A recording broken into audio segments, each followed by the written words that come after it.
दुनिया की सबसे बड़ी डेमोक्रेसी भारत में सरकार जितनी जरूरी है, देश के लिए विपक्ष भी उतना ही इंपॉर्टेंट है। देश की तरक्की, देश का मान सम्मान, इन सब की जिम्मेदारी सरकार के ऊपर होती है और विपक्ष का टास्क होता है कि एक हेल्दी डिस्कशन और डिबेट के साथ देश हित में सरकार का सहयोग करे। लेकिन सवाल है कि क्या भारत का विपक्ष अपना रोल ठीक से और जिम्मेदारी से अदा कर रहा है, निभा रहा है?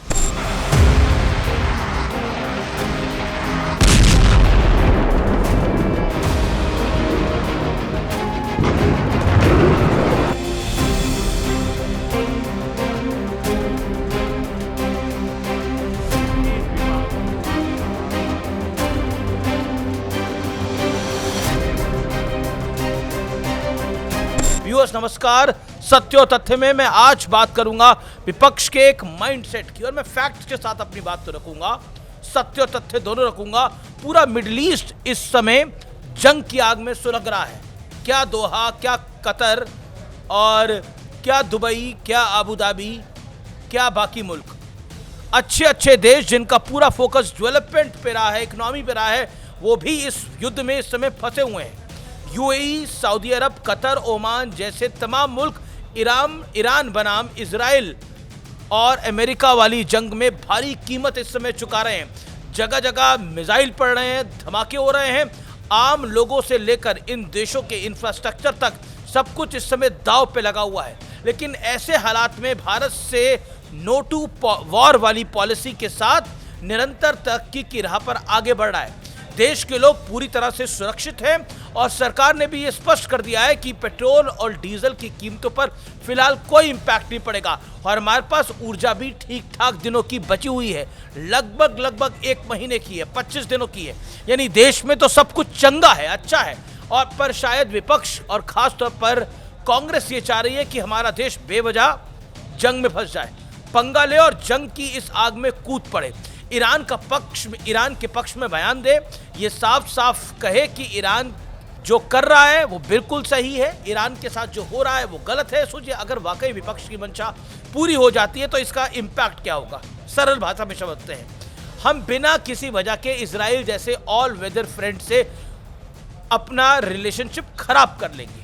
हालात ये हैं इस समय कि एक भी मुसलमानों का मुल्क, इस्लामिक मुल्क, देश ना तो ईरान का साथ उसने दिया है और ना ही किसी मदद का ऐलान अभी तक किया है। उल्टे Saudi Arab, UAE, Bahrain, Qatar, Kuwait, Oman जैसे तरक्की पसंद मुस्लिम देश ईरान के खिलाफ खड़े हो गए हैं। ऐसे हालात में कांग्रेस चाह रही है कि उसके उकसावे में आकर सरकार कुछ ऐसा कर दे जिससे पूरा इक्वेशन ही बिगड़ जाए। और सोचिए, इससे कांग्रेस को क्या इम्पैक्ट या फायदा होगा, सिवाय इसके कि उसका एक छोटा सा वोट बैंक खुश हो जाएगा। लेकिन भारत के खिलाफ इसका इम्पैक्ट क्या होगा, जरा समझिए। ईरान में 10,000 से ज्यादा भारतीय हैं, लेकिन यूएई, सऊदी अरब, कुवैत, कतर, ओमान में भारतीयों की संख्या जोड़े तो करीब 1 करोड़ से ज्यादा पहुंच जाती है या फिर उसके आसपास पहुंच जाती है। सिर्फ इस संख्या को समझ लें तो आपको पता चल जाएगा कि कांग्रेस कितना खतरनाक खेल खेल रही है, क्योंकि ईरान के साथ खड़े दिखने का असर इन देशों में रह रहे भारतीयों पर तो पड़ेगा ही, साथ देश की इकोनॉमी को भी एक बड़ा झटका लगेगा। भारत देश की इकोनॉमी को झटका लगेगा, क्योंकि इस वक्त करीब 100 इंडियन मर्चेंट शिप्स गल्फ के आसपास फंसी हुई हैं। इन सब पर बुरा असर पड़ सकता है, यहां तक कि गल्फ से भारतीयों को सुरक्षित निकालने में के मिशन पर भी इसकी आंच आ सकती है। और गलती से ये सब कुछ कहीं हो गया तो यही कांग्रेस नरेंद्र मोदी की सरकार को, बीजेपी को कटघरे में खड़ा करेगी और कहेगी कि देखिए मोदी जी, आपकी विदेश नीति ने देश का कितना बड़ा नुकसान करा दिया है।